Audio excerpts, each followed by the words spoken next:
નમો લોહે સૌહરિહંતાણમ નમો લોહે સૌવેદાણમ નમો લોહે સૌઆયર્યાણમ નમો લોહે સૌજ્યાયાણમ નમો લોહે સૌત્રિકાવતી શ્રાવણમ ઓમકારમેન્દુ સંયુક્ત નિત્યમ જયંતિ યોગિના કામદમ મોક્ષદો છે ઓંકારાય નમો નમઃ મંગળમ ભગવાન મંગળમ ગૌતમોર્મિ મંગળમ કુંકુંડાર્ય વિજેન્દ્રમોષ મંગળમ નમઃ સમયસારાય સ્વાનુભૂત્યા ચકાસ્તે સ્વભાવાય ભવાય સર્વાના વિભાવ નિયુત નિરાકાર.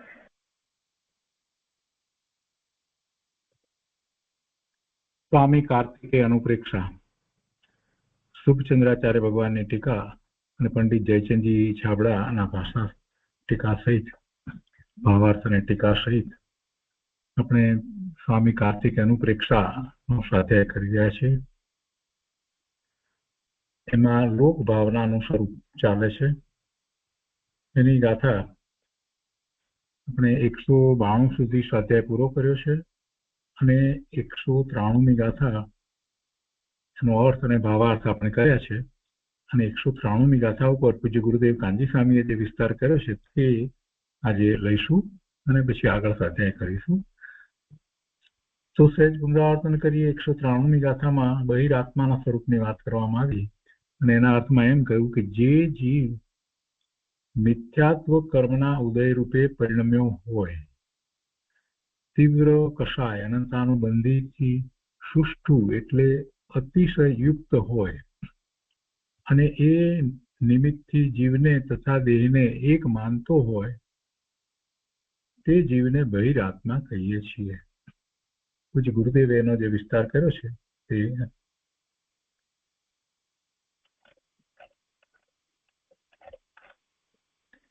કાર્તિકેય અનુપ્રેક્ષા પ્રવચન ભાગ પહેલો, પાના નંબર 294 પર નીચે ગુરુદેવ કહે છે કે ચૈતન્ય સ્વરૂપ ભગવાન ને અંતર સ્વરૂપ છે. ચૈતન્ય સ્વરૂપ ભગવાન તે અંતર સ્વરૂપ છે. તેને છોડીને મિથ્યાભાવથી દેહાદી બાહ્ય વસ્તુને પોતાનું સ્વરૂપ માને છે તે જીવ બહિરાત્મા છે. પોતે ચૈતન્ય સ્વરૂપ ભગવાન આત્મા છે એવા સ્વરૂપને નથી માનતો. એને છોડી અને મિથ્યા માન્યતાને કારણે, ઊંધી શ્રદ્ધાને કારણે, વિપરીત શ્રદ્ધાને કારણે દેહ કર્મ વગેરે એ બધાને પોતાનું સ્વરૂપ માને છે તે જીવ બહિરાત્મા છે. મિથ્યાત્વ કર્મનો ઉદય તો નિમિત્ત છે. જે ગાથાની અંદર કહેવામાં આવ્યું મિથ્યાત્વ કર્મના ઉદય રૂપે પરિણમ્યો છે. જે જીવ મિથ્યાત્વ કર્મના ઉદય રૂપે પરિણમ્યો હોય, પણ ઉદય જે છે એ રૂપે એને પરિણમવું એવું કઈ છે નહીં. એને દર્શન મોહનીય કર્મના ઉદય છે એ રીતે જ પરિણમવું એવું હોતું નથી, પણ એ પરિણમ્યો છે. ગાથામાં પણ એમ કહ્યું છે કે એ પરિણમ્યો છે. એટલે મિથ્યાત્વ કર્મનો ઉદય એને એવા વિભાવ ભાવે, વિકારી ભાવે, મોહના ભાવે, જૂઠા ભાવે, અસત્ય ભાવે, વિપરીત ભાવે પરિણમવા માટે એ મિથ્યાત્વ કર્મનો ઉદય તે નિમિત્ત છે. ખરેખર જીવ પોતે પોતાના મિથ્યા ભાવને લીધે બહિરાત્મા થાય છે. અને તે જીવ કેવો છે? મિથ્યાત્વ અને અનંતાનુબંધી કષાયને લીધે દેહ અને જીવને એક માને છે. દેહને અને જીવને એક માનવાનું કહ્યું, તેમાં દેહ કહેતા કાર્મેણ શરીર પણ આવી ગયું. દેહને પોતા રૂપે માને છે એટલે જીવ અને દેહને એક માને છે. તો એમાં જે આપણે દેહની વાત કરીએ છીએ તે બાહ્ય દેહ શરીર અને એ સિવાય કાર્મણ શરીર. તો એ કર્મ નો સમૂહ એવું કાર્મણ શરીર એને પણ સાથે લઈ લેવાનું. આ બાહ્ય જે શરીર જેને નામ કર્મ પ્રકૃતિઓ વગેરે તો એ તો છે જ, પણ એની સાથે કાર્મણ શરીર પણ લઈ લેવાનું. અને તેજસ શરીર પણ આમ તો લઈ લેવાનું, કેમ કે એ પણ કઈ આત્માનું નથી. તો એ બધાને પોતાનું જે માને છે, દેહ અને જીવને એક માને છે, કાર્બન શરીરને જીવને એક માને છે, તેજસ શરીરને અને જીવને એક માને છે. એટલે બધા શરીરો જે છે એને જીવ સહિત માને છે, જીવને એનાથી જુદો નથી માનતો. તો તે જીવ બહિરાત્મા છે. કે છે ગુરુદેવ કે દેહને અને જીવને એક માનવાનું કહ્યું, તેમાં દેહ કહેતા કાર્બન શરીર પણ આવી ગયું, અને તે કર્મના નિમિત્તે થયેલા શુભાશુભ ભાવો પણ ખરેખર તો કર્મ તરફના વલણવાળા ભાવો છે. એટલે તે પણ જીવનો સ્વભાવ નથી, એ ભાવ પણ એનો સ્વભાવ નથી, કેમ કે એ કર્મ તરફના વલણવાળા ભાવો છે. કર્મના નિમિત્તે થયેલા શુભાશુભ ભાવો, શુભાશુભ ભાવ જીવની પર્યાયમાં થાય છે, પણ એમાં નિમિત્ત કારણ કર્મ નો ઉદય છે. એટલે કર્મના નિમિત્તે થયેલા શુભાશુભ ભાવો એમ કહેવામાં આવે. પણ એ ખરેખર ભાવ તો જીવના છે, પણ એ પણ આત્માનું સ્વરૂપ નથી. એ ભાવોને પણ એ પોતાના માને, એકાંતે પોતાના માને કે એ ભાવ જ મારા છે, એ રૂપે જ હું છું, તો એમાં પણ મિથ્યાત્વનો પ્રસંગ આવે. પણ એ ભાવો ક્ષણિક ભાવો અત્યારે વર્તમાન યોગતા રૂપ છે, અને એની એને રુચિ ન હોય, ભાવ તો થાય, શુભાશુભ ભાવ થાય, સમ્યક દ્રષ્ટિને પણ થાય, પણ એને એ પોતાના સ્વરૂપને અનુસરીને છે એમ નથી માનતો, અને એને રુચિ નથી હોતી. એટલે એ રીતે એને તો અંતરમાં સ્પષ્ટ છે, શુભ ભાવ થયો તો પણ જ્ઞાની ધર્મીને તો સ્પષ્ટ છે કે એ ભાવ પોતાનો નથી, થયો છે પોતાની પર્યાયમાં, પણ એ ભાવ પોતાનો નથી. કર્મના નિમિત્તે થયેલા શુભાશુભ ભાવો પણ ખરેખર તો કર્મ તરફના વલણવાળા ભાવો છે. કર્મ તરફના વલણવાળા ભાવો એટલે કે એના પરિણામ સ્વરૂપે છેવટે એને બીજા આશ્રવ થાય છે અને કર્મ બંધાય છે. એટલે એમ એ કર્મ તરફના વલણવાળા ભાવો છે. તે પણ જીવનો સ્વભાવ નથી. આત્મા તો દેહથી ભિન્ન કેવળ ચૈતન્ય સ્વરૂપ છે. આત્મા તો દેહથી ભિન્ન એટલે કે જે નો કર્મ કહીએ છીએ તે આ કાર્મણ શરીર, આ ભાવ કર્મ જેમ જે કહીએ તે એ બધું જે છે એનાથી જુદો ભગવાન આત્મા છે. આત્મા તો દેહથી ભિન્ન કેવળ ચૈતન્ય સ્વરૂપ છે. એવા ચૈતન્ય સ્વરૂપને જે જીવ નથી માનતો અને પર્યાય પૂરતું અસ્તિત્વ માને છે, વર્તમાન પર્યાય જેવડો જ પોતાને માને છે, તથા તે પર્યાય પરને લીધે થાય એમ માને છે, તે જીવ અને પરની સાથે એકતાની બુદ્ધિ છે. પર્યાયને ત્રિકાળી સ્વદ્રવ્યમાં એક ન કરતા પર્યાય તરફ વાળીને તેનાથી લાભ માને છે, તે જીવ બહિરાત્મા છે. પર્યાય પૂરતું અસ્તિત્વ માને છે, વર્તમાન પર્યાય એ જ પોતાનું અસ્તિત્વ, ત્રિકાળી દ્રવ્ય નો તો વિકલ્પ પણ નથી, તથા તે પર્યાય પરને લીધે થાય એમ માને છે, એ પણ મિથ્યાત્વ છે. તે જીવ અને પરની સાથે એકતાની બુદ્ધિ છે.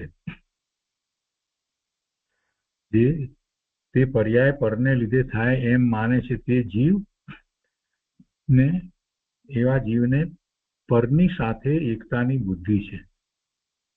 વર્તમાન પર્યાયને ત્રિકાળી સ્વદ્રવ્યમાં એક ન કરતા વર્તમાન પર્યાયને ત્રિકાળી સ્વદ્રવ્યમાં એક ન કરતા પર તરફ વાળીને તેનાથી લાભ માને છે. એટલે ખરેખર વર્તમાન પર્યાય તો એની એવી હોવી જોઈએ કે એ સ્વ તરફ વળેલી હોવી જોઈએ. વર્તમાન પર્યાય ને ત્રિકાળી સ્વદ્રવ્યમાં એક કરવી એનો અર્થ એ છે કે હવે જે નવી પર્યાય ઉત્પન્ન થાય એ પર્યાય સ્વદ્રવ્ય તરફ ત્રિકાળી વસ્તુ ધ્રુવ વસ્તુ તરફ ઢળેલી હોય એમ થતું નથી. અને એને બદલે એ પરથી લાભ માને છે, એટલે એની પર્યાય પર તરફ વળેલી હોય છે, અને એવી માન્યતા વાળો જીવ બહિરાત્મા છે. તો અહીંયા કહે છે કે વર્તમાન પર્યાયને ત્રિકાળી સ્વદ્રવ્યમાં એક ન કરતા પર તરફ વાળીને તેનાથી લાભ માને છે, તે જીવ બહિરાત્મા છે. આગળ કહે છે કે જેનાથી લાભ માને તેને પોતાનું માન્યા વિના રહે નહીં. જેનાથી લાભ માને એને પોતાનું માન્યા વિના રહે નહીં. દેહની ક્રિયાથી જેણે લાભ માન્યો તેણે દેહને જ આત્મા માન્યો છે, દેહની ક્રિયાને પોતાની માની છે. ચિદાનંદ સ્વભાવમાં સુખ છે એમ ન માનતા બહારના વિષયોથી સુખ માન્યું, તેણે સ્વભાવને પોતાનો નથી માન્યો, પણ પરને પોતાનું માન્યું છે. પર તે જ હું છું એમ એ માને છે, પરમાં સુખ માને છે, અને એ પર પદાર્થોને પ્રાપ્ત કરવાનો પ્રયત્ન કરે છે. પર પદાર્થો જેમાં એ સુખની બુદ્ધિ કરે છે એને મેળવવાનો, પ્રાપ્ત કરવાનો પ્રયત્ન કરે છે. અને એવા સંયોગો કે જેમાં એને પર પદાર્થો સુખના કારણો છે એ બધું પ્રાપ્ત થાય, એવા સંયોગો મેળવવાનો પણ એ પ્રયત્ન કરે છે. એટલે બહારમાં એ અનેક પ્રકારે એ પ્રયત્ન કરે છે. પ્રયત્ન કરે પણ એ કાંઈ થતું નથી, કેમ કે બહારમાં જે પદાર્થો છે એ બધા એના કારણે પરિણમે છે, જીવના કારણે પરિણમતા નથી. એટલે કંઈ કરી શકતો નથી. પણ પરમાં કરવાપણાની, પરમાં સુખની એવી અનેક પ્રકારે પરમાં બુદ્ધિ કરે છે, અને એમ એકત્વ મમત્વ સહિત વર્તે છે. એ જીવની અહીંયા વાત કરી છે. એટલે ગુરુદેવ એમ કહે છે કે બહારના વિષયોથી સુખ માન્યું, તેણે સ્વભાવને પોતાનો નથી માન્યો, પણ પરને પોતાનું માન્યું છે. પર તે જ હું છું એમ માન્યા વિના પરથી સુખ માને નહીં. એટલે પર તે જે હું છું એવી અંદરમાં માન્યતા પડી છે. પરમાં સુખની બુદ્ધિનો અર્થ જ એ થયો છે. મારે લીધે પરની પર્યાયનું અસ્તિત્વ છે, હું ધારું એમ એના પરિણામ કરી શકું છું, અને પરને લીધે મારી પર્યાય થાય છે, એને કારણે મને સુખ થાય છે. એટલે પરને લીધે મારી પર્યાય થઈ, પોતાને સુખની કે દુઃખની પર્યાય થઈ, એનું કારણ પર પદાર્થ એમ સમજે છે. એટલે કે છે કે પરને લીધે મારી પર્યાય થાય છે એમ જે માને છે તેને પર સાથે એકતા બુદ્ધિ છે. તે ઊંધી માન્યતા મિથ્યાત્વ અને અનંતાનુબંધી કસાયના ભાવ વગર હોય નહીં. આવી ઊંધી માન્યતા એ મિથ્યાત્વને કારણે હોય, અને એના કારણે એને જે ભાવ હોય એ પણ અનંતાનુબંધી કસાયના ભાવ હોય. અનંતાનુબંધી કસાયના ભાવ એટલે એકદમ તીવ્રતાપૂર્વક ક્રોધ કરવો એમ એનો અર્થ નથી થતો. ખૂબ જોરથી ગુસ્સો કરવો એટલે અનંતાનુબંધી એમ અર્થ નથી થતો. પણ એને એટલું દ્રઢપણે માનતો હોય કે પોતે કરી શકે છે, એ પોતાનું જ છે, ને એ સિવાય બીજો કોઈ વિકલ્પ જ ન હોય, અને એમાં ને એમાં જ આગળ વધવાનું એ માનતો હોય. તેથી જ પોતાનું અસ્તિત્વ, પોતાનું સુખ અથવા પોતાનું દુઃખ આ બધું હોય, અને કોઈ બીજી રીતે ધર્મ પણ માનતો ન હોય, બીજી રીતે એનાથી જુદી રીતે કાંઈ આત્માનું સ્વરૂપ છે એમ પણ ન માનતો હોય, અને જીનેશ્વર ભગવાનની વાણીમાં જે પરમ સત્ય પ્રકાશ્યું છે એને બિલકુલ સ્વીકારતો ન હોય. કેમ કે એને સ્વીકારવા જાય તો કાંઈક પણ વાત આવે, પણ એમાંનું કાંઈ માનતો ન હોય, એમાં પણ એને દોષ હોય, તો એને અનંતાનુબંધીના બંધ પડે છે. આપણે કહીએ છીએ ને કે કુદેવ કુગુરુ કુશાસ્ત્રને જે માને એને અનંતાનુબંધીના બંધ પડે છે. એટલે જે સાચા દેવગુરુ શાસ્ત્રને નથી માનતો એ જે કંઈ માન્યતા કરે છે એ બધી એમ જ કહેવાય કે કુદેવ કુગુરુ ને કુશાસ્ત્ર પ્રમાણે માન્યતા કરે છે. અને એમાં એ ઊંધી માન્યતા હોય. એટલે ઊંધી માન્યતા મિથ્યાત્વ અને અનંતાનુબંધી કશાયના ભાવ વગર હોય નહીં, એમ ગુરુદેવ કહે છે. કોઈને એમ થાય કે ઊંધી માન્યતા હોય એટલે એને અનંતાનુબંધી કશાયના ભાવ હોય, પણ એ વાત બરાબર છે કે ઊંધી માન્યતા એને છે. તો ઊંધી એટલે કેવી રીતે ઊંધી માન્યતા? જરાક વિચાર કરીએ તો આપણને ખબર પડે કે ઊંધી એટલે શેનાથી ઊંધી માન્યતા? તો કે આ જગત અને જગતના પદાર્થો, જીવો બધાનું જેવું સ્વરૂપ ભગવાનના જ્ઞાનમાં આવ્યું છે એવી માન્યતા ન હોય અને એનાથી ઊંધી માન્યતા કરે એટલે ભગવાનની વાતનો એ વિરોધ કરે. જાણતા અજાણતા ભગવાનની વાતનો એને વિરોધ થઈ જાય છે. એટલે સાચા દેવ ગુરુ શાસ્ત્રને માનતો નથી. તો પછી એના જે કષાયો હોય એ અનંતાનુબંધીના જ કષાય કહેવાય. એટલે બહારમાં તીવ્રતા એની ના દેખાતી હોય, પણ એ અનંતાનુબંધી કષાય જ થયા. સમ્યક દર્શન જ્યાં સુધી નથી પ્રગટ કરતો જીવ, ત્યાં સુધી એને ચારિત્ર મોહની કર્મની પ્રકૃતિનો વિચાર કરીએ તો એને અનંતાનુબંધીના જ બંધ પડે. સમ્યક દર્શન પ્રગટ નથી કરતો અને કદાચ અનુભૂતિ ન થઈ હોય પણ માન્યતામાં એ ધારણા જ્ઞાન સુધી એ પહોંચ્યો હોય કે ના, વસ્તુ સ્વરૂપ તો આમ જ છે. દિનેશ્વર ભગવાન સિવાય બીજા બધા મતો જે છે એ બધા મતોની માન્યતા જે છે એ તદ્દન ખોટી છે, જુઠ્ઠી છે. એને કોઈ પણ પ્રકારે પોતે સ્વીકારતો ન હોય. શાસ્ત્રના અભ્યાસ દ્વારા એને નિર્ણય થયો હોય અને શ્રદ્ધામાં એમ જ હોય, ફક્ત અનુભૂતિનો અભાવ હોય તો એની વાત જુદી છે. પણ જેને એવા શાસ્ત્રનો અભ્યાસ કરી અને એનો સ્વીકાર જ નથી કર્યો, અથવા તો શાસ્ત્રનો અભ્યાસ કર્યો છે છતાં પણ સ્વીકાર નથી થયો આત્મા વિશે, જગત વિશે, જગતના પરિણમન વિશે, છ દ્રવ્યના અસ્તિત્વ વિશે અને છ દ્રવ્યના સ્વતંત્ર પરિણમન વિશે જેને વિચાર કરી અને સ્વીકાર જ નથી કર્યો, તો એની માન્યતા તો જીનેશ્વર ભગવાન કથિત જે મોક્ષ માર્ગ છે એના કરતા વિપરીત જ થઈ ને. શુભાવથી ધર્મ માને એ પણ વિપરીત માન્યતા જ કહેવાય. અને પર પદાર્થોમાં પોતે કાંઈ કરી શકે છે અને એથી પોતાને સુખ શાંતિ આનંદની પ્રાપ્તિ થાય છે તો એ પણ વિપરીત માન્યતા છે. ભગવાનના જ્ઞાનમાં તો એમ આવ્યું કે આત્મામાંથી જ સુખ શાંતિ આનંદની પ્રાપ્તિ થાય છે. એટલે એ રીતે જોવા જઈએ તો એને નિર્ણય નથી, પાકો નિર્ણય જ્યાં સુધી નથી થયો. પાકો નિર્ણય એટલે ગમે તે આવે, ગમે તેવા મોટા વક્તા આવે, ગમે તે ધર્મના ગમે તે આવે, પણ એને ફેરવી ન શકે અને એને દ્રઢ હોય કે હું સિદ્ધ સમાન શુદ્ધ પૂર્ણ પવિત્ર છું. વર્તમાન પર્યાયમાં મલિનતા હોવા છતાં પણ એ મારું સ્વરૂપ નથી. અને જીનેશ્વર ભગવાને જે વસ્તુનું સ્વરૂપ કહ્યું છે એ મને માન્ય છે. છ દ્રવ્યનું અસ્તિત્વ સ્વતંત્ર છે, પોતાથી જ છે. દરેક દ્રવ્ય પરિણમે છે સ્વતંત્ર રીતે. એક દ્રવ્ય બીજા દ્રવ્યનું કાર્ય કરી શકતું નથી.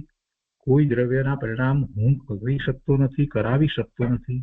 કોઈ મારા પરિણામ કરતું નથી, કરાવતું નથી. આ વાત એને એકદમ સ્પષ્ટ હોય અને તો પછી મારું સ્વરૂપ કેવું છે? તો મારું સ્વરૂપ તો માત્ર જ્ઞાન સ્વરૂપ છે. હું જ્ઞાન સિવાય બીજું કાંઈ કરતો નથી, કરવા માટે સમર્થ પણ નથી. આ માન્યતામાં એ જરાય ફરે નહીં અને એવા પોતાના સ્વરૂપની પ્રાપ્તિનો, એની અનુભૂતિનો એ પુરુષાર્થ કરતો હોય તો ભલે અનુભૂતિ ન થઈ હોય, સમ્યક દર્શન ન થયું હોય તો પણ એને પછી એવા બંધ નથી પડતા.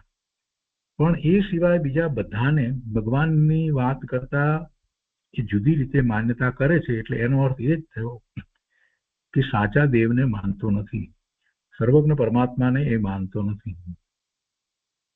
એમ એની વિપરીત માન્યતા છે, ઊંધી માન્યતા છે. એટલે આપણે ઊંધી માન્યતાની વાત કરી રહ્યા છીએ કે બધી જ માન્યતા એ ઊંધી માન્યતા છે.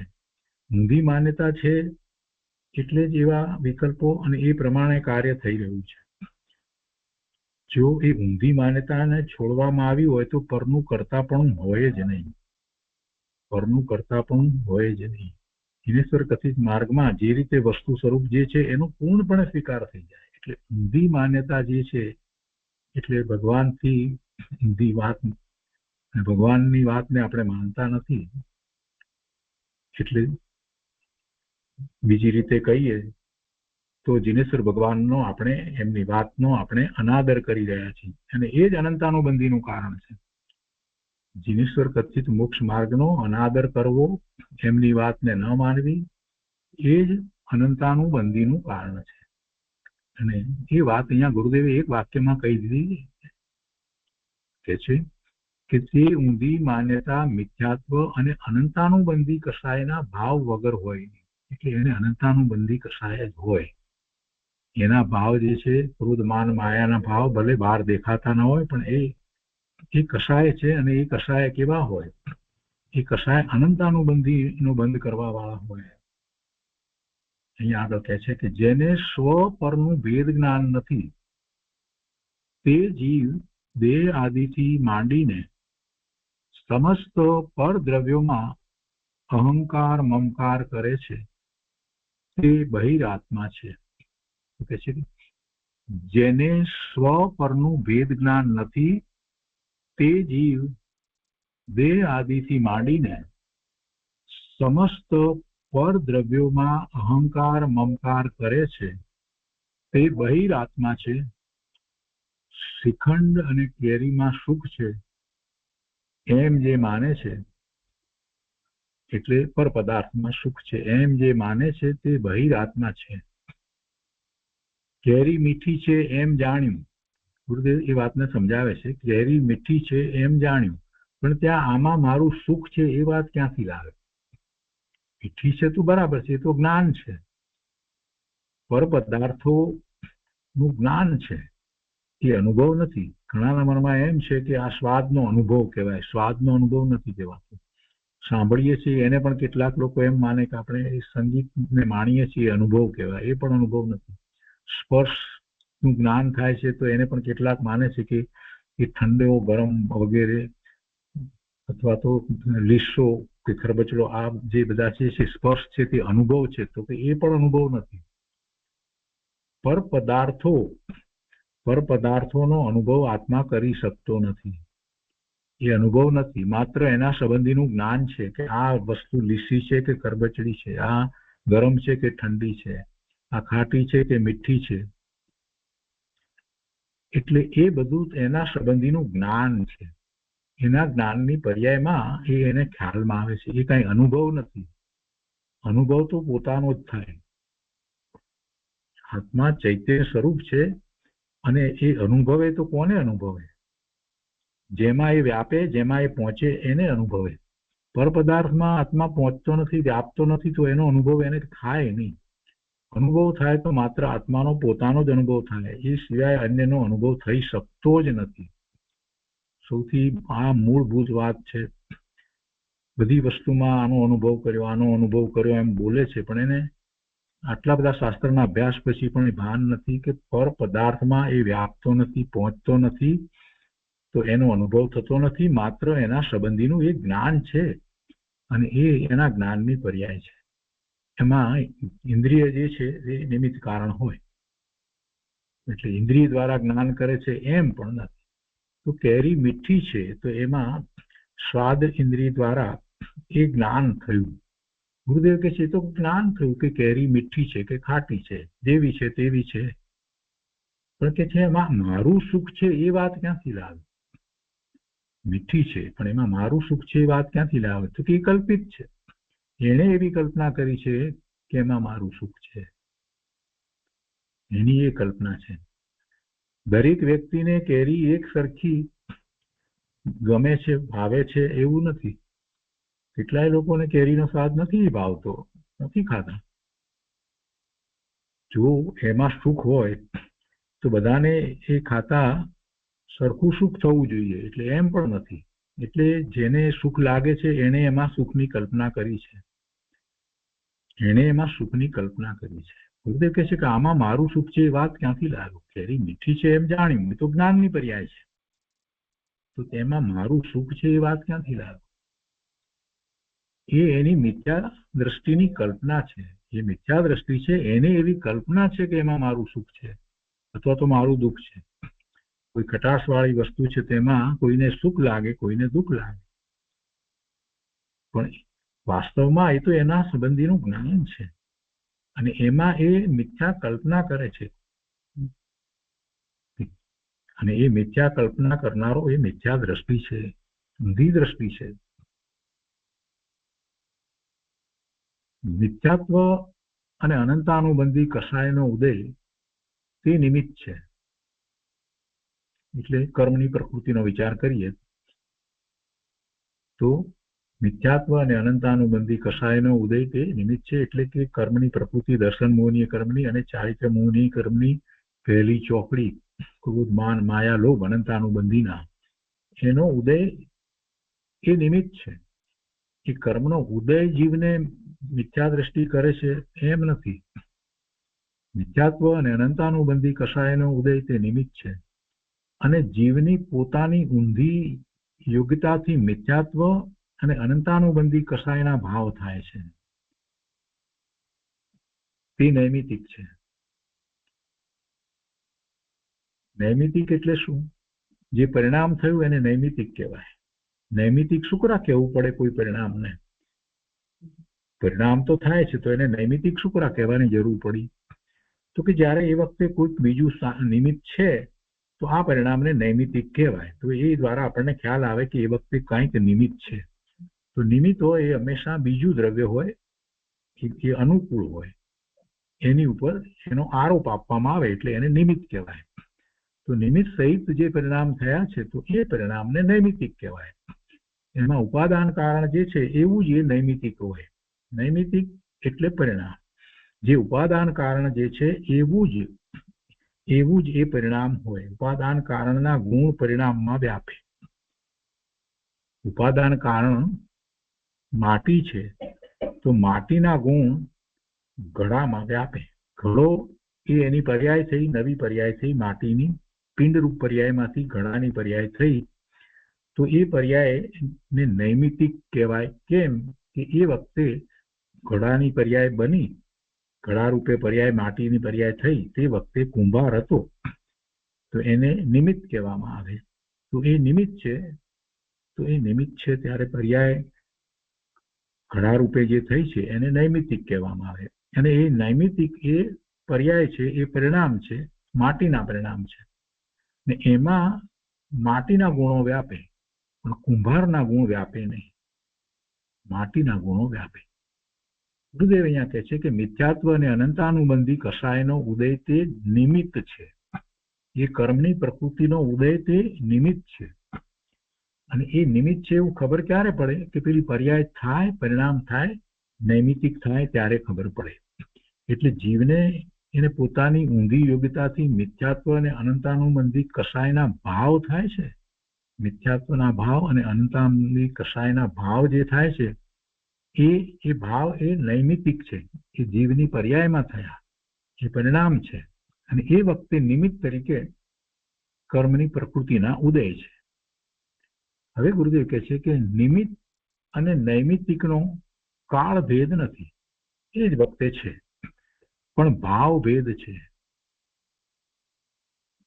નિમિત્ત અને નૈમિતિકનો કાળ ભેદ નથી પણ ભાવ ભેદ છે. એટલે શું? કે નૈમિતિક જે છે એ જીવની પર્યાયમાં થયા. અહીંયા આપણે એના પરિણામ જે થયા નૈમિતિક તરીકે મિથ્યાત્વ અને અનંતાનુબંધી કષાયના ભાવ થયા, એ કષાય ભાવ અને મિથ્યા ભાવ જે થયા એ જીવની પર્યાયમાં થયા છે. અને એ જ સમયે જે કર્મ અને રજકણું જે કર્મ રૂપે છે મિથ્યાત્વ એટલે દર્શન મોહનીય અને ચારિત્ર મોહનીય ની કર્મની પ્રકૃતિ રૂપે જે છે એ જુદું દ્રવ્ય છે, એ નિમિત્ત છે, એનો ઉદય છે, એ નિમિત્ત છે. અને એ જ સમયે એ ઉદય છે. એટલે કે છે કે નિમિત્ત અને નૈમિતિકનો કાળ ભેદ નથી પણ ભાવ ભેદ છે. આ જે ભાવ થયા એ જીવની પર્યાયમાં થયા, અને પેલા જે ઉદય રૂપે ભાવ થયા એ કર્મની પર્યાયમાં થયા.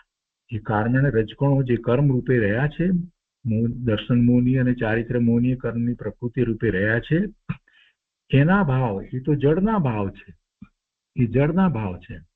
અને આ નૈમિતિક તરીકે આપણે જે પર્યાય નવી થઈ મિથ્યાત્વની અને કષાયની, અનંતાનુબંધી કષાયની, એ જીવના ભાવ છે. એટલે ભાવ બંને જુદા જુદા છે. કાળ એક જ છે, એક જ સમયે થાય છે, પણ ભાવ ભેદ છે. એક એક વાતને શાંતિથી સમજીએ તો ખ્યાલ આવે ને. ફરીથી વાંચીએ. મિથ્યાત્વ અને અનંતાનુબંધી કષાયો ક્રોધ, માન, માયા, લોભ અને 9 પ્રકારના નો કષાયો એ અનંતાનુબંધીના એનો ઉદય એટલે કે કર્મની પ્રકૃતિ, એની ચારિત્ર મોહની કર્મની પ્રકૃતિ, એનો ઉદય તે નિમિત્ત છે. અને જીવની પોતાની ઊંધી યોગ્યતાથી મિથ્યાત્વ અને અનંતાનુબંધી કષાયના ભાવ એ જીવની પર્યાયમાં થયા, એ પરિણામ થયા. તો એ ભાવ એ નૈમિતિક છે. એવા ભાવ છે. નિમિત્ત અને નૈમિતિકનો કાળ ભેદ નથી, પણ ભાવ ભેદ છે. બે દ્રવ્ય જ જુદા છે, એટલે ભાવ ભેદ છે. કોઈના કારણે કોઈની પર્યાય નથી. પેલા જળ કર્મ જે છે એનો ભાવ તો જળ છે, અને અહીંયા પરિણામ જે ચેતનના થયા, જીવના થયા, એનો ભાવ એનાથી જુદો છે. અને કોઈને કારણે કોઈ નથી, એટલે એને નિમિત્ત કહેવામાં આવ્યું. કોઈના કારણે કોઈની પર્યાય નથી. અને આવું ભિન્નપણું અજ્ઞાની જાણતો નથી. કર્મથી પોતે જુદો છે, કર્મના ઉદયથી પણ પોતે જુદો છે. કર્મના ઉદયને કારણે પોતાને એવા ભાવ થયા છે. એમાંની કોઈ વાત નથી. પૂર્ણથી પોતે જુદો છે એ વાત છે. કર્મના ભાવ જે છે તે જળ ભાવ છે, પોતાના ભાવ છે તે ચેતન ભાવ છે. અને કર્મ સહિત પોતે છે જ નહીં, કર્મથી પોતે જુદો ભિન્ન જ છે. આ વાત ભગવાનના જ્ઞાનમાં આવી, અને એનો સ્વીકાર જ્યાં સુધી ન કરે ત્યાં સુધી વિપરીતતા જાય નહીં, મિથ્યાત્વ જાય નહીં. ગુરુદેવ એ વાતને વધારે સ્પષ્ટ કરે છે કેરીના ઉદાહરણને. ગુરુદેવ કહે છે કે કેરીના રસની મીઠી પર્યાય છે તે તો સ્વભાવ છે. કોનો સ્વભાવ છે? તે કેરીનો. કેરીના રસની મીઠી પર્યાય છે તે તો સ્વભાવ છે, અને તેને જાણવાનો જીવનો પણ સ્વભાવ છે. જીવનો જ્ઞાન સ્વભાવ છે. એ જીવનો જ્ઞાન સ્વભાવ જે છે તે ચેતનનો સ્વભાવ છે. અને કેરીના રસની અંદર મીઠાશ જે છે એ કેરીનો સ્વભાવ છે, કેરીના રસનો સ્વભાવ છે. એ એની પર્યાય છે. એ પર્યાય પહેલા ખાટી હતી ને પછી મીઠી થઈ, એ બદલાય. એ રસની પર્યાય એમ પણ આપણે કહેતા હોઈએ છીએ કે કેરી પાકી વગેરે, પણ એ બધી પર્યાય કોની છે? એ કેરીના રસની પર્યાય છે. તો એ એનો ભાવ છે, એનો ભાવ છે. એટલે એને એનો સ્વભાવ કહ્યો. અને તેને જાણવાનો જીવનો સ્વભાવ છે. એ ખાટી હોય કે મીઠી હોય, એ બધાને જાણવાનો જીવનો સ્વભાવ છે, અનુભવવાનો નહીં. ફરી પાછું વાત યાદ કરાવું કે પર પદાર્થને આત્મા અનુભવી શકતો નથી, એટલે એને જાણવાનો જીવનો સ્વભાવ છે. પણ હવે ગુરુદેવ કહે છે કે ત્યાં આ મને ઠીક એમ માને છે, એ ક્યાંથી આવ્યું? આ મને સુખનું કારણ છે, આનાથી મને સુખ થાય છે, આનાથી મને આનંદ થાય છે, એ બધું ક્યાંથી આવ્યું? એમ કે છે એ તો જાણ્યું, માત્ર મીઠું છે, મીઠાશ છે, જાણ્યું. પણ એમાં કહે છે કે આ મને ઠીક એમ જે માને છે એ એની કલ્પના છે. એ અજ્ઞાનીની મિથ્યા કલ્પના છે, ખોટી કલ્પના છે. તે મિથ્યા કલ્પના કેરીએ કરાવી નથી. મિથ્યા કલ્પના એણે કરી છે, કેરીએ કરાવી નથી. પોતે મિથ્યા કલ્પના કરી, તેમાં કેરી નિમિત્ત છે. પણ નિમિત્ત પણ ક્યારે કહેવાય? બીજી વાત, કોઈ પણ વસ્તુને આપણે નિમિત્ત કહીએ તો જ્યાં સુધી પરિણામ થયા નથી ત્યાં સુધી આપણે નિમિત્તનો આરોપ ક્યાંથી આપીએ? પરિણામ થાય ત્યારે કહેવાય કે આ પરિણામ થયા તે વખતે આ નિમિત્ત હતું, એટલે પછી એ પરિણામને નૈમિતિક કહેવાય. પણ પરિણામ થયા પહેલા આપણે નિમિત્ત કેવી રીતે કહી શકીએ? નિમિત્ત તો ગમે તે હોય. કુંભારને નિમિત્ત ક્યારે કહેવાય? ત્યારે ઘડો બને ત્યારે નિમિત્ત કહેવાય. ઘડો બન્યો નથી ત્યાં સુધી કુંભાર હોય તો કુંભારને નિમિત્ત કેવી રીતે કહેવાય? ઘડો બને ત્યારે કુંભારને બદલે કુંભારની પત્ની પણ હોય, એને ઘડો બનાવી નાખ્યો હોય, એનો પુત્ર પણ હોય, એને ઘડો બનાવ્યો હોય. અરે મશીનથી ઘડો બન્યો હોય.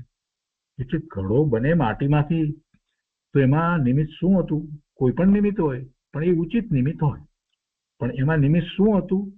તો કે ઘડો બને ત્યારે ખબર પડે કે એમાં શું નિમિત્ત હતું. એ પહેલા ખબર નથી પડતી કે મશીને ઘડો બનાવ્યો, કુંભારની પત્નીએ બનાવ્યો, કુંભારના પુત્રે બનાવ્યો કે કુંભારે પોતે બનાવ્યો. એ ઘડો બને ત્યારે જ ખબર પડે છે. એટલે જ્યારે ઘડો બન્યો એટલે એ નૈમિતિક, એ નવી પર્યાય થઈ ત્યારે ખબર પડે કે શું નિમિત્ત હતું. ગુરુદેવ એ વાત આપણને સમજાવે છે અહીંયા કે આ મિથ્યા કલ્પના એને કરી, આમાં સુખ છે એવી બુદ્ધિ કરી કેરીના રસની અંદર, તો એ મિથ્યા કલ્પના કરી એમાં કેરી જે છે એને નિમિત્ત કહેવામાં આવે. પણ એ નિમિત્ત ક્યારે કહેવામાં આવે કે જ્યારે એને એવા નૈમિતિક એવા પરિણામ થયા છે ત્યારે કહેવાય. ત્યાં સુધી તો એને નિમિત્ત પણ કહેવાય નહીં. એ વાત અહીંયા કરી છે. ફરીથી વાંચીએ. કેરીના રસની મીઠી પર્યાય છે તે તો કેરીનો સ્વભાવ છે અને તેને જાણવાનો જીવનો જ્ઞાન સ્વભાવ છે. પણ ત્યાં આ મને ઠીક, આ મને સુખનું કારણ એમ જે માને છે તે અજ્ઞાનીની મિથ્યા કલ્પના છે અને તે મિથ્યા કલ્પના કેરીએ કરાવી નથી. પોતે મિથ્યા કલ્પના કરી તેમાં એ કેરી નિમિત્ત છે. પણ નિમિત્ત ક્યારે કહેવાય કે અહીં નૈમિતિક છે ત્યારે, એટલે એવી પર્યાય થઈ છે ત્યારે નૈમિતિક એ પર્યાય છે. નિમિત્ત નૈમિતિકનો એક જ સમય હોવા છતાં બંને સ્વતંત્ર છે અને બે દ્રવ્ય જુદા જુદા છે અને બંને ભાવ પણ જુદા છે. ઉપર કહ્યું ને કે કાળ ભેદ નથી પણ ભાવ ભેદ છે. પેલો કેરીનો રસ છે તો એનો ભાવ છે અને આ જે એને ઠીક લાગ્યું કે સુખ લાગ્યું એ જીવની પર્યાયમાં થયો ભાવ, એ જીવનો ભાવ છે, ચેતનનો ભાવ છે. નિમિત્ત નૈમિતિકનો એક જ સમય હોવા છતાં બંને સ્વતંત્ર છે, બે જુદા જુદા દ્રવ્ય છે અને બંનેના ભાવ પણ જુદા છે. કેરીના રસનો આત્મામાં અત્યંત અભાવ છે. એ આત્માની અંદર છે જ નહીં, એ એનાથી જુદું દ્રવ્ય છે. તો તેના કારણે આત્મામાં કાંઈ થાય એમ બને નહીં. એટલે બીજું દ્રવ્ય મારા પરિણામ બદલે એમ બનતું નથી. કોઈ દ્રવ્ય મારા પરિણામ બદલી શકે તો ક્યારે બદલી શકે કે એ દ્રવ્ય મારામાં વ્યાપે ત્યારે. એવી જ રીતે કોઈ દ્રવ્યના પરિણામ હું બદલું તો ક્યારે બદલી શકું કે હું એનામાં વ્યાપું ત્યારે. તો એવો બે દ્રવ્ય વચ્ચે વ્યાપક ભાવ હોતો જ નથી. બે દ્રવ્ય વચ્ચે વ્યાપક ભાવનો તો અત્યંત અભાવ છે. તો કેરીના રસનો આત્મામાં અત્યંત અભાવ છે. તો પછી તેના કારણે એટલે કેરીના કારણે આત્મામાં સુખ થાય કે આનંદ થાય એવી આત્માની પર્યાય થાય એમ બને નહીં. કેમ કે અભાવ છે, અભાવ માનવો, અભાવ કહેવો અને વળી તેનાથી કાંઈ થાય એમ કહેવું, તે વાત તો વિરુદ્ધ વાત થઈ, એ સિદ્ધાંતની વિરુદ્ધ વાત છે. તો આ બધી સૂક્ષ્મ વાત આજે આપણે જાણીને વધારે વિસ્તારપૂર્વક સમજીએ છીએ. એ સમજવાની જરૂર છે અને એના ઉપર વધારે ચિંતન કરવાથી ગુરુદેવ આપણને જે તરફ લઈ જાય છે એ તરફ જવાશે, આત્મા તરફ જવાશે. હવે આગળ લઈએ કે જળ વસ્તુ કદી પોતાની થાય નહીં, પણ સ્વભાવને સાધીને કેવળ જ્ઞાન અલ્પકાળમાં થાય એવો પોતાનો સ્વભાવ છે. અનંતકાળથી શરીરને પોતાનું માન્યું છતાં એક રજકણ પણ પોતાનો થયો નથી. એક રજકણ એની સાથે આવતો નથી, શરીરનો એક રજકણ એની સાથે જતો નથી. અહીંયા ને અહીંયા જ રહી જાય છે, એ ચાલ્યો જાય છે. શરીરના રજકણો છૂટા પડી જાય છે એનાથી. અનંતકાળથી શરીરને પોતાનું માન્યું છતાં એક રજકણ પણ પોતાનો થયો નથી અને એ થાય નહીં. તે થાય એ તો અશક્ય છે. અને રાગને અનાદિથી પોતાનું સ્વરૂપ માની રાખવા માંગે છે, પણ પહેલા સમયનો રાગ કદી બીજા સમયે રહેતો નથી. એટલે કે રાગ એક સરખો હોતોય નથી. એ રાગને રાગ કહેતા સમજી લેવાનું કે જ્યારે ગુરુદેવ રાગ શબ્દનો પ્રયોગ કરે ત્યારે સમજવાનું કે એમાં ક્રોધ, માન, માયા બધું આવી જાય, રાગ દ્વેષ બધું જ આવી જાય, બધું એમાં સમજી લેવાનું રાગ શબ્દમાં. ગુરુદેવ કહે છે કે રાગને અનાદિથી પોતાનું સ્વરૂપ માનીને રાખવા માંગે છે, પણ પહેલા સમયનો રાગ કદી બીજા સમયે રહેતો નથી. એ તો બદલાયા કરે છે. તેમાં એ રાગને ક્યાંથી પોતાનો રાખી શકવાનો છે? એક સરખો શુભભાવ પણ થતો નથી. કોઈના પ્રત્યે લાગણીનો વિચાર કરીએ તો લાગણી પણ એક સરખી થતી નથી. કોઈના પ્રત્યે દ્વેષ, તો દ્વેષ પણ એક સરખો થતો નથી. કોઈના વિશેની ચિંતા, તો ચિંતા પણ એક સરખી થતી નથી. કાંઈ એક સરખું થતું નથી. એ સમયે સમયે બદલાય છે. ધ્રુવ ચિદાનંદ સ્વભાવ એ પોતાનો છે.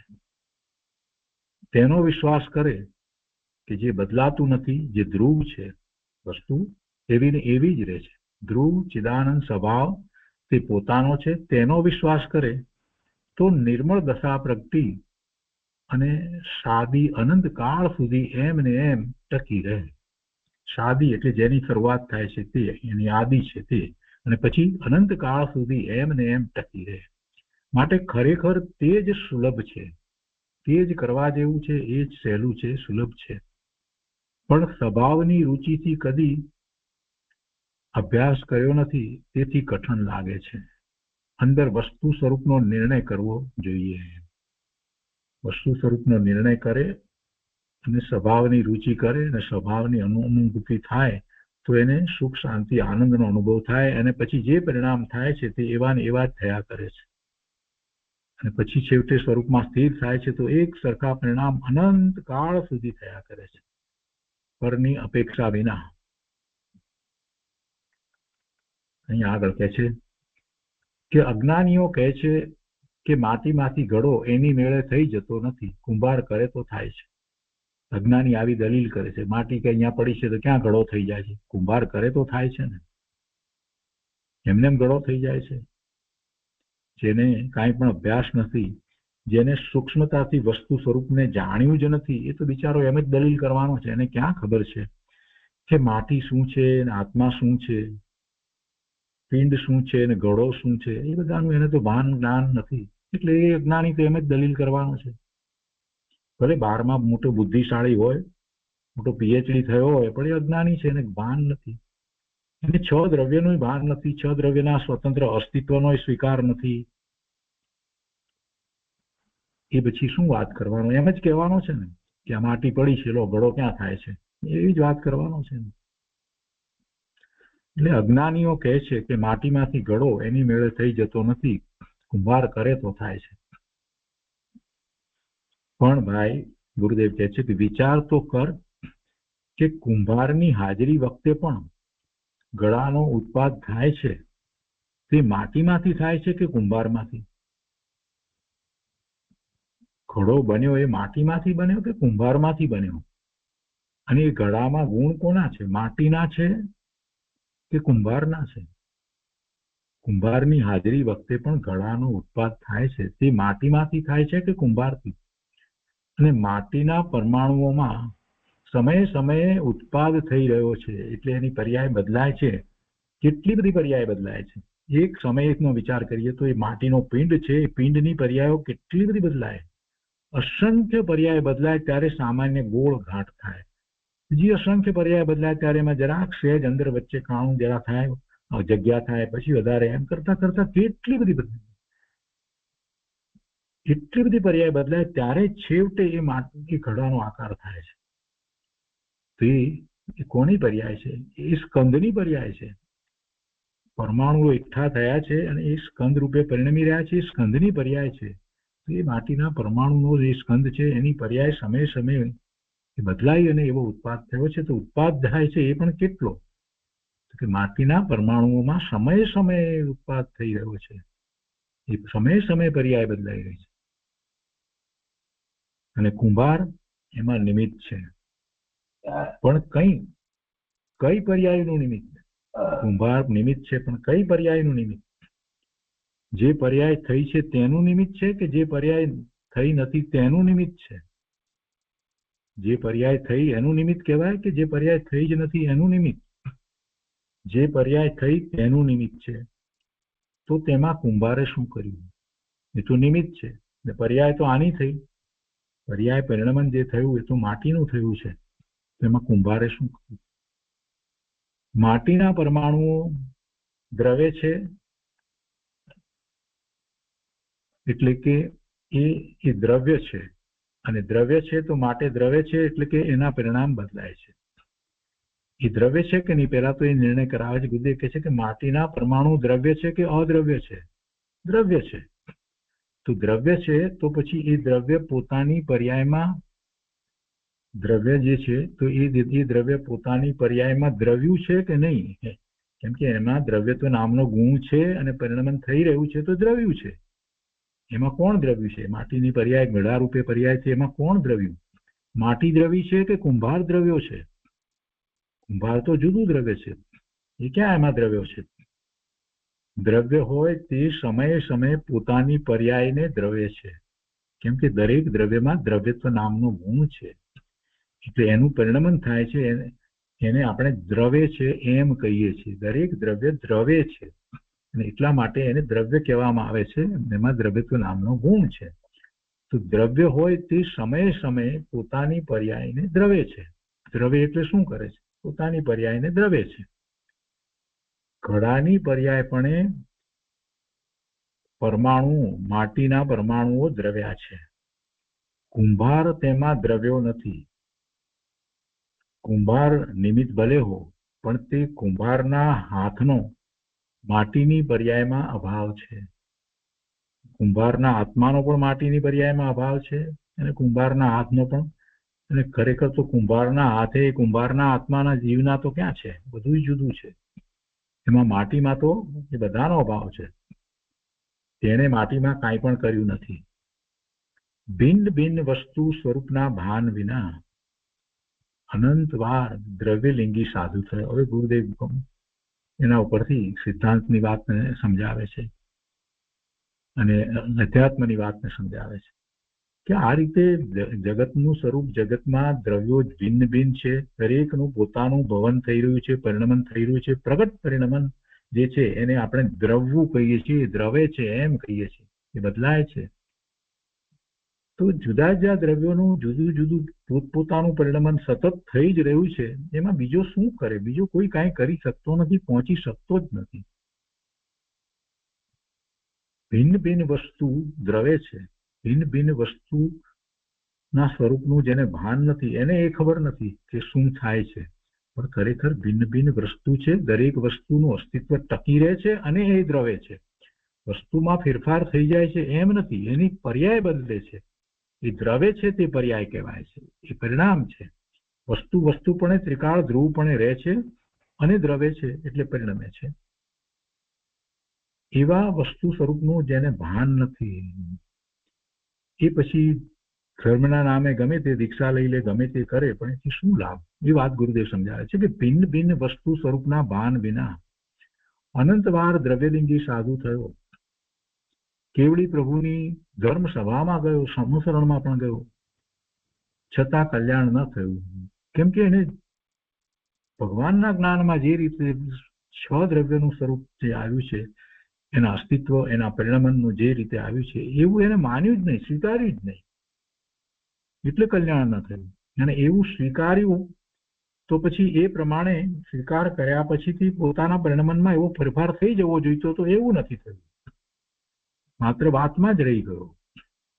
કે છે કે છતાં કલ્યાણ ન થયું. પોતાના ઉપાદાનની તૈયારી વિના નિમિત્ત શું કરે? ભગવાનનું નિમિત્ત મળ્યું, ભગવાનની વાણીનું નિમિત્ત મળ્યું, પણ છતાં એને જ્ઞાન ન થયું. કેમ ન થયું? કેમ ન થયું? પોતાનું ઉપાદાન તૈયાર નથી એટલે શું થાય? સાક્ષાત ભગવાનની વાણી એવું નિમિત્ત મળ્યું તો પણ એને જ્ઞાન ન થયું. આ જીવ સમુસરણમાં કેટલી વાર જઈ આવ્યો, પણ છતાં એને જ્ઞાન ન થયું. પોતાના ઉપાદાનની તૈયારી વિના નિમિત્ત શું કરે? અને સત સમજવાની પોતાની પાત્રતા હોય, પોતાની પાત્રતા એટલે પોતાની એવી અત્યંત રુચિ હોય અને એને સમજવા માંગતો જ હોય, તો એ સમજ્યા વિના રહે નહીં. અને એને માટે એને નિમિત્ત પણ મળી જ જાય. સત સમજવાની પોતાની પાત્રતા હોય ત્યાં સતનું નિમિત્ત જ હોય. ભાઈ, તું જ્ઞાતા છો અને પરદ્રવ્યો તો તારું જ્ઞેય છે. તેને બદલે જ્ઞેય પદાર્થો સાથે તું એકતા માને છે. જે પરદ્રવ્યો જે છે તારા જ્ઞાનનું જ્ઞેય છે, એની સાથે તું એકતા માને છે. શરીર માનું, મારું એમ જે માને છે, પદાર્થો બાહ્યમાં રહ્યા છે, બધા મારા છે, તો તે મિથ્યા બુદ્ધિ છે. બે પદાર્થો છે, તે બે પણ ભિન્ન ભિન્ન વર્તે છે. કોઈની પર્યાયમાં બીજો વર્તતો નથી, છતાં બહિરાત્મા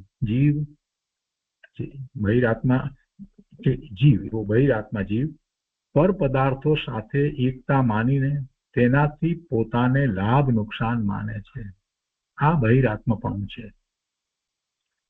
અને આ રીતે આ પ્રમાણે બહિરાત્માનું સ્વરૂપ જાણવું. અને હવે આગળ અંતરાત્માનું સ્વરૂપ કહે છે. આપણે એ આજે નથી લેવું. આજે જે વાત આવી એમાં સિદ્ધાંતની ઘણી વાત આવી અને એને આપણે તર્ક દ્વારા સમજ્યા છીએ. તો એ તર્ક જેને સારી રીતે યાદ રહ્યા હોય એ તર્ક ઉપર ચિંતન મનન કરી અને ઘણા નિર્ણયો કરવાના છે. તો આજનો સ્વાધ્યાય આપણે અહીંયા સુધી રાખીએ છીએ.